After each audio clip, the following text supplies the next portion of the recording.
제 기억이 정확한지는 모르겠지만 아마도 초등학교 2학년 또는 3학년쯤에 학교에서 제가 소풍을 갔던 기억이 있습니다. 가서 친구들과 재밌게 놀고 김밥도 먹고 즐거운 시간을 보내고 있는데 선생님께서 모이라고 하더니 보물을 숨겨 놓았으니까 찾아보라 이렇게 얘기를 하시는 것이죠. 저는 어떤 보물이 있을까 기대하면서 막 여기도 뛰어다니고 저기도 뛰어다니고 그랬습니다. 그런데 친구들은 보물을 찾았다 이렇게 소리치며 다니는데 제 눈에는 아무리 봐도 보물이 안 보이는 거예요. 남들은 다 찾는데 나는 못 찾는 것 같으니까 제가 심통이 나가지고 앞에 있는 돌을 발로 빵 걷어 찼습니다. 놀랍게도 그 돌 밑에 보물이 있었다는 거.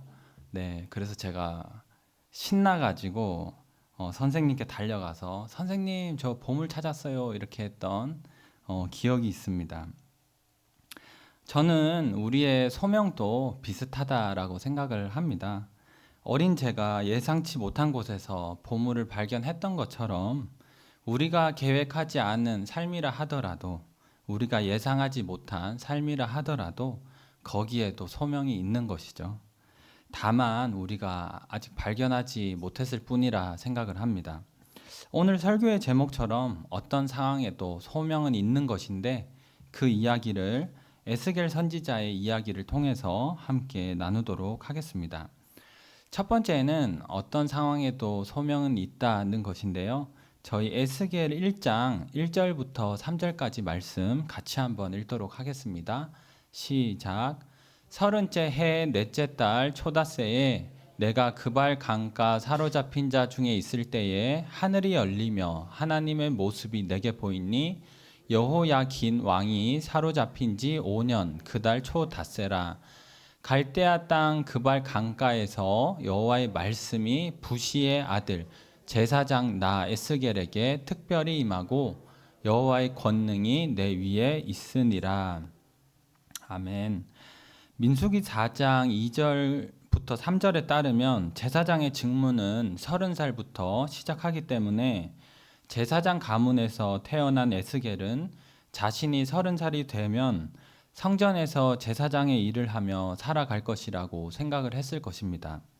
에스겔서에서 보면 특별히 성전에 대한 언급들이 또 자세한 언급들이 많이 나오는데 이것을 미루어 보아서 에스겔은 제사장의 소명을 진지하게 받아들이고 준비를 했던 사람이구나 하는 것을 알 수가 있습니다. 그런데 에스겔이 25살이 되던 해에 바벨론의 왕 느부갓네살의 군사들이 예루살렘으로 올라오는 것이죠. 그리고 이스라엘의 왕, 지도자, 군인들, 그리고 장인과 대장장이들을 적게는 약 3,000명에서부터 많게는 18,000명까지 포로로 사로잡아서 바벨론으로 끌고 갔습니다. 에스겔도 그 중에 한 명이었기 때문에 에스겔은 30살이 되었을 때 자신이 기대했던 대로 성전의 제사장으로 살아간 것이 아니라 그냥 그저 그런 포로 중에 한 명으로 살아갈 뿐이었던 것이죠.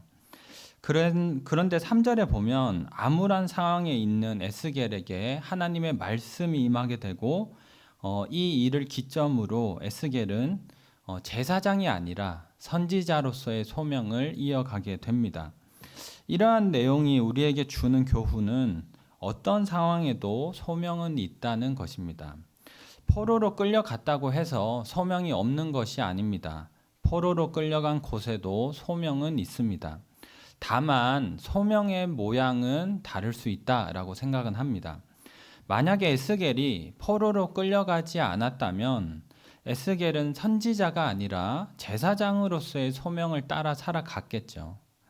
그런데 에스겔이 포로로 끌려갔기 때문에 에스겔은 제사장이 아니라 선지자로서의 소명을 따라 살아갔습니다.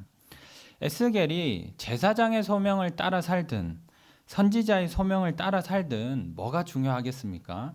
그리고 어떤 게 맞고 어떤 게 틀렸다. 누가 그렇게 말을 할 수 있겠습니까? 중요한 것은 어떤 상황에도 소명은 있고 그 소명을 따라 살아가는 것 자체가 중요하다는 것입니다. 우리도 마찬가지입니다. 만약에 제가 목회를 그만두고 회사를 다니면 제 인생을 향한 하나님의 소명은 없어지는 것입니까? 만약에 여러분들이 계획했던 일을 하지 못하게 되면 여러분들의 삶을 향한 하나님의 소명은 없어지는 것입니까? 우리가 다니던 직장을 그만두게 되고 집에서 가정주부로 살아가면 그 삶에는 하나님의 소명이 없는 것입니까? 그렇지 않다는 것입니다. 상황은 바뀔 수 있지만 어떤 상황이든지 우리가 따라가야 할 소명은 있다라고 하는 것입니다. 많은 사람들이 선택의 갈림길 앞에서 고민합니다. 왜냐하면 하나는 소명이고 하나는 소명이 아니다라고 생각하기 때문이죠. 그래서 혹여라도 나의 선택이 하나님의 뜻이 아니면 어떡하지? 나의 선택이 하나님의 소명이 아니면 어떡하지? 불안함에 고심하면서 기도하고 하나님의 뜻을 물어봅니다. 그러나 저는 불법이나 죄가 아니라면 우리가 무엇을 선택하든 하나님께서 우리의 삶을 인도하시고 거기에 소명이 있다고 저는 믿습니다. 우리가 A를 선택하면 하나님께서는 A를 따라서 우리의 삶을 인도하실 것입니다. 우리가 B를 선택하면 하나님께서는 B를 따라서 우리의 삶을 인도하실 것입니다. 저는 이러한 신앙의 원리가 내비게이션과 비슷하다라고 생각을 합니다. 우리가 차를 타고 낯선 곳으로 이동할 때 이 내비게이션의 목적지를 입력하죠. 그리고 안내해주는 길을 따라서 갑니다. 그런데 차를 타고 가다가 안내해주는 길이 아니라 다른 길로 갔다고 해서 좌절하거나 심지어 울거나 절망하는 사람은 없습니다. 만약에 내비게이션이 안내해주는 길로 가다가 다른 길로 갔는데 운다. 그러면 이제 빨리 병원에 가야 되겠죠. 내비게이션 잘못 갔는데 절망한다. 빨리 병원에 가야 합니다. 우리는 그러지 않죠. 절망하지도 않고 눈물을 흘리지도 않습니다. 왜냐하면 A로 가든 B로 가든 경로를 재설정하고 결국에 우리가 가고자 했던 목적지로 갈 것을 알기 때문이죠. 신앙도 마찬가지라고 생각을 합니다. 우리가 인생을 살아갈 때 이렇게 되면 좋겠다라는 어떤 목적지를 입력하고 나름대로 계획하면서 삶을 살아갑니다. 그런데 인생이라고 하는 것이 계획대로 되지가 않죠. 가다 보면 내가 계획하지 않았던 길로 가기도 하고 예상하지 못한 장애물을 만나기도 합니다. 그러나 그렇다고 우리의 선택이 틀린 것입니까? 그렇게 됐다고 우리의 인생이 실패하고 망한 것입니까? 결코 아니라는 것입니다. 하나님의 인도하심이 우리의 선택보다 크시기 때문에 하나님께서는 우리의 삶의 경로를 재설정하시고 우리가 가야 하는 목적지까지 인도하실 것이다 라고 저는 믿습니다. 그러니 어떤 선택을 앞에 두고 저는 너무 고심하기보다는 어떤 선택을 하든 우리의 삶을 인도하실 하나님을 과감하게 믿어라. 그리고 담대하게 선택하라. 이렇게 말을 하고 싶습니다. 너무 고심하시기보다는 그냥 맛있는 거 먹고 하나님을 과감하게 믿으라는 것이죠.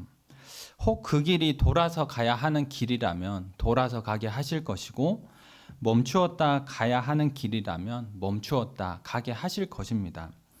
바라기는 나의 선택보다 크신 하나님을 과감하게 신뢰함으로 어떤 상황에서도 소명을 따라 살아가는 저희 모두가 되기를 바라겠습니다. 두 번째는 소명을 따르더라도 상황은 절망적일 수 있다는 것인데요. 에스겔 33장 21절 말씀 같이 한번 읽도록 하겠습니다. 시작. 우리가 사로잡힌 지 12째 해 10째 달 5째 날에 예루살렘에서부터 도망하여 온 자가 내게 나와 말하기를 그 성이 함락되었다 하였는데, 에스겔은 사로잡혀 간 지 5년이 되던 해에 선지자로서 부름을 받았기 때문에 사로잡힌 지 12째 해라는 것은 에스겔이 소명을 따라 살아간 지 7년이 지났다는 의미입니다. 에스겔은 7년간 열심히 소명을 따라 살아갔습니다. 왼쪽으로 390일을 누워 있고 그런 어떤 행위 예술에 가까운 어떤 상징적인 행동도 하고 또 이스라엘의 회복을 위해서 하나님의 말씀도 열심히 전했죠. 근데 그 열심의 결과는 사실은 절망이었습니다. 자신의 모든 노력에도 불구하고 이스라엘은 하나님의 말씀을 듣지 않았고 결국 회복된 건 아무것도 없이, 눈앞에 보이는 건 아무것도 없이 예루살렘과 하나님의 성전은 무너지게 된 것이죠. 그래서 결국에 에스겔이 들었던 소식은 그 성이 함락되었다라는 것입니다. 얼마나 허탈하겠습니까? 7년이나 노력했는데 결과가 절망이면 사실 얼마나 회의감이 들겠습니까? 어쩌면 에스겔은 선지자로서의 소명은 여기까지인가? 나는 재능이 없나? 아니면 이제 그만둘 때가 되었다는 사인인가? 뭐 그런 생각을 했을지도 모르겠습니다.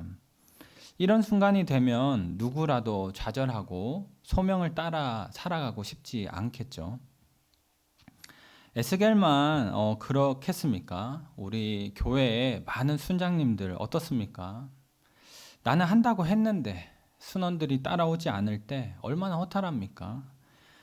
내가 무슨 영광을 보겠다고 이 순장을 하고 있나? 나는 또 순장감이 아닌가? 뭐 이런 생각하면서 막 그만두고 싶을 때 있지 않겠습니까? 그리고 저희 다음 세대 교사 선생님들은 또 어떻습니까? 우리 아이들 나는 열심히 연락했는데 아이들 연락 받지도 않고 읽지도 않고 얼마나 좌절이 되겠습니까? 그럴 때 솔직한 심정으로는 회개를 먼저 하고 뒤통수라도 한 대 때리고 싶은 마음이지만 뭐 그럴 수는 없죠. 또 선회개를 하고 하여튼 뭐 후 뒤통수 뭐 이런 그럴 수는 없죠. 네, 마음은 그런 마음이 들 때가 있다는 것입니다. 중요한 것은 그럴 수 있다라고 하는 것이죠. 소명을 따르더라도 상황은 절망적일 수 있고 우리가 좌절할 수 있습니다. 우리의 믿음이 약해서 그런 것이 아니라 믿음의 대단한 선배들도 얼마나 많은 좌절을 겪었습니까? 그렇기 때문에 중요한 것은 좌절하지 않는 것이 아니고 좌절하더라도 소명의 자리에 있는 것이 중요하다. 이렇게 말씀을 드리고 싶습니다. 다시 말하면 소명의 결과보다 내가 있는 자리에서 묵묵하게 소명의 길을 따라가는 것, 심지어 열매가 없다 하더라도 때로는 허탈하고 좌절된다 하더라도 여전히 내가 있는 자리에서 따라가야 하는 그 소명의 자리에 있는 것, 그것이 중요하다라는 것입니다. 다행스럽게도 에스겔도 이 소명의 길을 포기하지 않았기 때문에 에스겔이 33장에서 끝나지 않고 48장까지 이어집니다. 여기에서 그 성이 함락되었다 이걸 듣고 다 끝났구나 좌절하고 이제 뭐 집에 갔다면 에스겔은 이제 33장에서 끝났겠지만 48장까지 무슨 말입니까? 절망을 딛고 소명을 따라 살아갔다는 것이죠. 그리고 그 소명의 끝자락에서 결국에 에스겔이 보게 되는 것이 무엇이냐? 어떤 대단한 기적도 아니고 에스겔은 하나님을 보게 됩니다. 마지막 세 번째는 소명의 끝자락에서 하나님을 보다입니다. 하나님께서는 절망적인 상황 속에 있을 에스겔에게 놀라운 환상을 많이 보여주시는데 그 중에서 세 가지를 함께 나누도록 하겠습니다. 첫 번째는 마른 뼈들이 살아나는 환상을 보여주시는데요. 에스겔 37장 1절부터 3절까지 저희 같이 한번 읽도록 하겠습니다. 시작.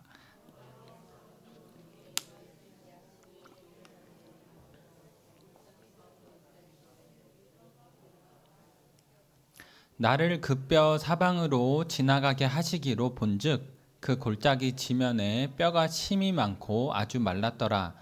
그가 내게 이르시되 인자야 이 뼈들이 능히 살 수 있겠느냐 하시기로 내가 대답하되 주 여호와여 주께서 아시나이다.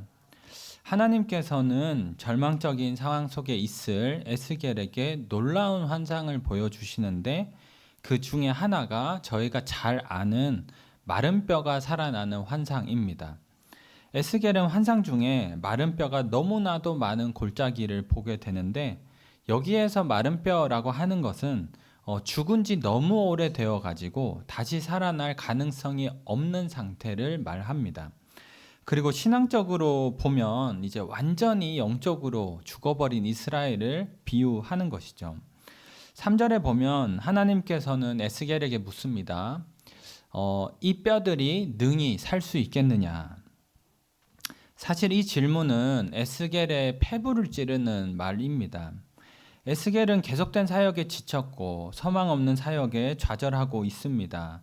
결국 망해버린 이스라엘, 이 상황 앞에서 그만두고 싶다는 생각을 몇 번이나 했을 텐데, 그런 에스겔에게 이 뼈들이 능히 살 수 있겠느냐? 이 말은 절망스러운 상황이 바뀔 수 있겠느냐?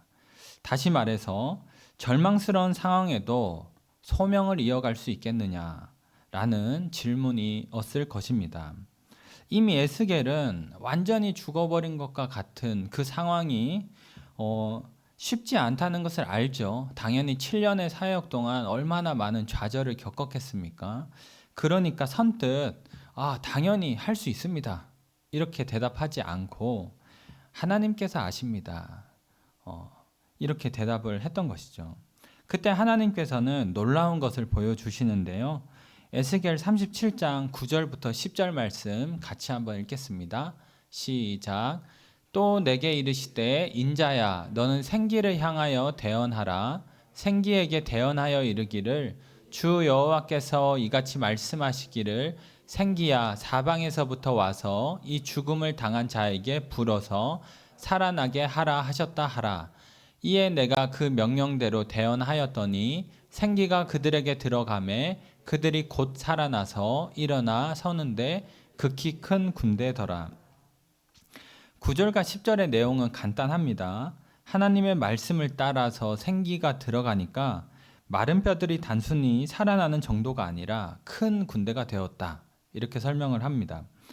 여기에서 주목할 것은 9절에서 불다라는 단어입니다. 불다. 이 단어는 이 나파흐라고 하는 히브리어 단어인데요. 같은 단어가 창세기 2장에서도 사용이 됩니다. 하나님께서 흙으로 사람을 지으시고 생기를 코에 부르셨다. 그 부르셨다가 이 나파흐라는 단어입니다.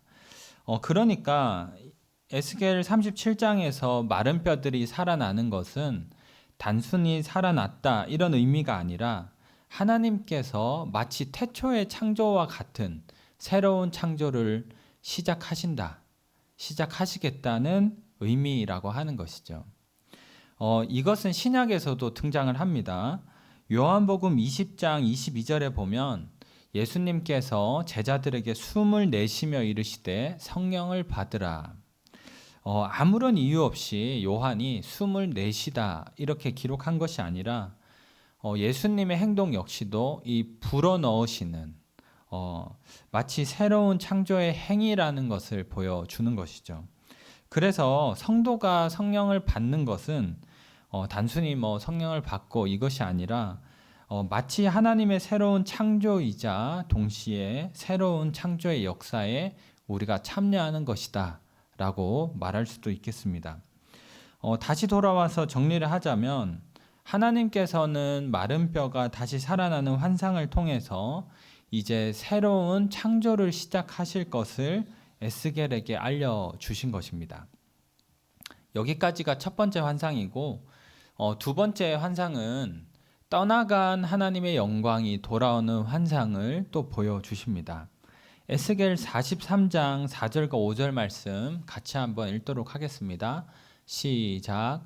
여호와의 영광이 동문을 통하여 성전으로 들어가고 영이 나를 들어 데리고 안뜰에 들어가시기로 내가 보니 여호와의 영광이 성전에 가득하더라. 하나님께서는 여호와의 영광이 성전 동문을 통하여 들어와서 이 성전의 영광이 가득한 환상을 보여주십니다. 이것이 어떤 의미가 있는지에 대해서 이 레슬리 알렌이라는 주석가는 이렇게 얘기를 합니다. 이곳 동문은 과거에 하나님께서 옛 성전을 떠나가셨던 길이었다. 그러니까 에스겔 10장, 11장에 보면 이렇게 하나님의 영광이 단계적으로 떠나가시거든요. 근데 마지막에 어느 문을 통해서 나가시느냐? 그때가 동문을 통해서 나가십니다. 그러니까 하나님이 떠나가셨던 그 문이 동문인데 에스겔 43장에서는 떠나셨던 곳으로 다시 들어오셔서 다시 이 성전에 하나님의 영광을 가득 채우는 환상을 에스겔이 본 것이죠. 그러니까 한마디로 하나님께서는 무너졌던 것들을 완전히 회복하시는 것을 보여주신 것입니다.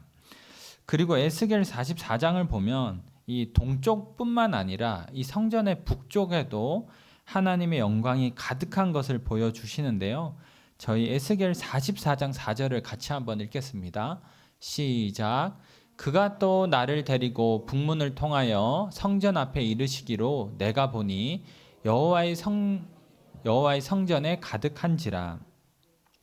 하나님의 영광이 이번에는 북쪽에 가득하다라고 하죠. 오늘 제가 읽진 않겠지만 이 에스겔 8장에 보면 성전의 북쪽에는 완전히 우상에 찌들어 있는 곳이 성전의 북쪽입니다. 질투의 우상이 자리 잡고 있고 담벼락에는 곤충과 가증한 짐승들이 그려져 있고, 그리고 거기 안에 있는 여자들은 이 담무스라는 이방 신을 위하여 애곡하고 있고, 또 25명의 사람들은 성전에서 이 태양신을 숭배하고 있습니다. 그러니까 한마디로 완전히 이 우상 숭배에 찌들어 버린 곳이 이 북쪽, 성전의 북쪽인데, 그러한 곳에 여호와의 영광이 다시 한번 가득 차게 되는 환상을 에스겔이 봤으니 얼마나 그의 마음에 소망이 넘치고 감격이 넘치겠습니까? 여기까지가 두 번째 환상입니다. 마지막 세 번째 환상은 회복된 성전으로부터 모든 것이 살아나는 환상인데요. 저희 에스겔 47장 1, 2절 말씀 같이 한번 읽겠습니다. 시작. 그가 나를 데리고 성전 문에 이르시니 성전의 앞면이 동쪽을 향하였는데 그 문지방 밑에서 물이 나와 동쪽으로 흐르다가 성전 오른쪽 제단 남쪽으로 흘러내리더라. 그가 또 나를 데리고 북문으로 나가서 바깥길로 꺾여 동쪽을 향한 문에 이르시기로 물이 그 오른쪽에서 스며 나오더라. 완전히 회복된 성전, 이 환상 속에서 봤던 이 성전 앞에 있는 문지방 밑에서 이 물이 나와서 흐르기 시작하는데 2절 마지막에 보면 이 스며 나오더라고 하죠. 이게 파카라고 하는 히브리어 단어인데 어떤 의미를 가지기보다는 의성어입니다. 의성어. 그러니까 물이 한 방울씩 떨어질 때 나는 소리, 그것이 파카입니다. 그러니까 성전 앞에서 굉장히 적은 양의 이 물 한 방울씩 떨어지는 이 물이 성전으로부터 450m를 가니까 발목의 높이까지 차고, 또 그렇게 작은 물인데 또 450m를 가니까 무릎까지 오고, 그 다음에는 허리, 그 다음에는 사람이 건너지 못할 깊은 강이 됩니다. 이뿐만 아니라 이 강물이 사해 죽은 바다로 흘러가기 시작하자 죽었던 바다도 살아나고 거기에 이제 생명이 넘치는 곳으로 변하기 시작합니다. 강물이 흐르는 길을 따라서 나무도 자라고 열매도 맺히면서 단순히 성전만 회복되는 것이 아니라 이 회복된 성전으로부터 모든 것이 회복되는 이 환상을 에스겔이 봤던 것입니다. 이렇게 저희가 좀 짧게 살펴보긴 했지만 에스겔은 절망적인 상황 속에서 정말 대단하다고밖에 말할 수 없는 환상들을 봤던 것이죠. 어떤 면에서는 대단한 기적을 경험한 것입니다.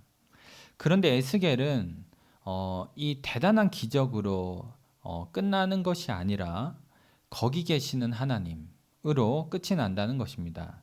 에스겔 48장 35절을 보니까 이것이 에스겔의 마지막 구절인데요. 그 사방의 합계는 18,000척이라 그날 후로는 그 성읍의 이름을 여호와 삼마라 하리라. 이것이 마지막 구절인데 이 여호와 삼마로 끝난다는 것이 굉장한 의미가 있습니다. 여호와 삼마의 뜻은 여호와께서 거기 계시다라는 뜻이죠. 다시 말해서 에스겔은 정말 긴 그 소명의 끝자락에서 하나님을 봤다는 것입니다. 이것이 우리가 가야 할 길이자 우리가 절망적인 순간에서도 소명을 이어갈 수 있는 힘이라 저는 생각을 합니다. 우리가 하나님의 부르심을 받고 어떤 상황에서든 소명을 따라 살아가는데 절망을 경험할 수도 있고 대단한 기적을 경험할 수도 있습니다. 어떤 사람들은 절망을 경험했다고 절망의 자리에 머물러 있습니다.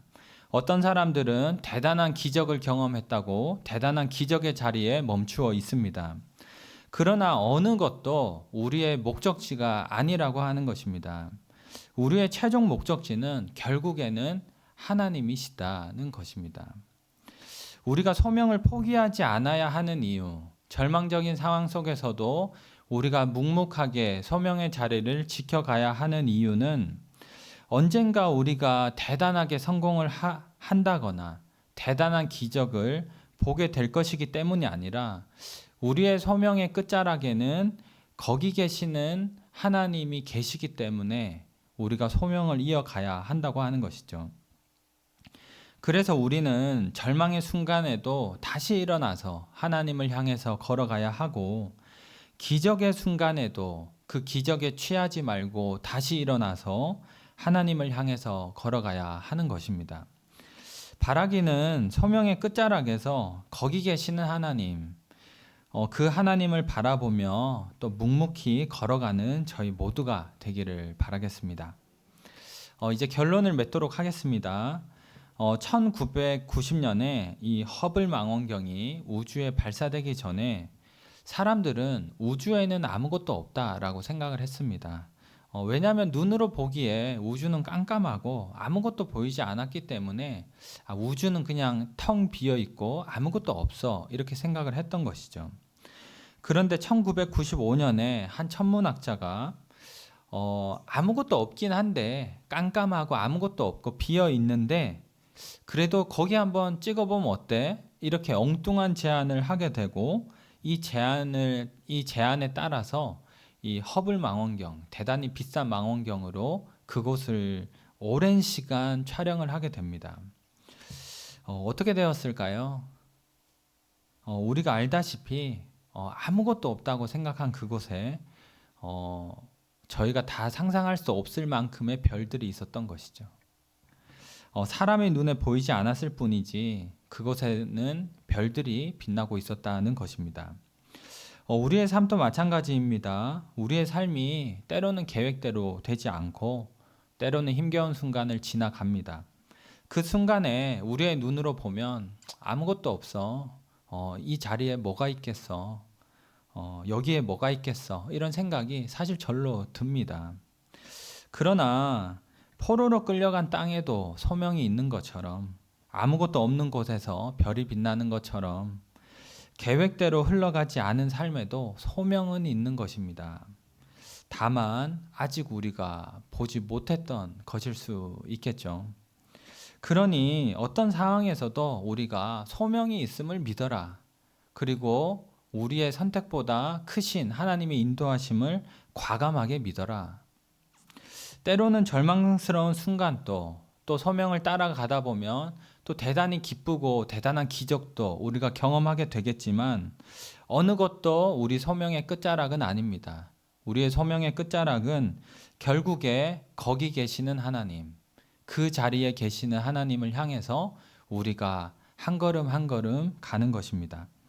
이 믿음을 가지고 우리가 있는 각자의 자리에서 또 각자의 소명의 그 부르심을 따라서 묵묵하게 살아가는 저희 모두가 되기를 소망하겠습니다.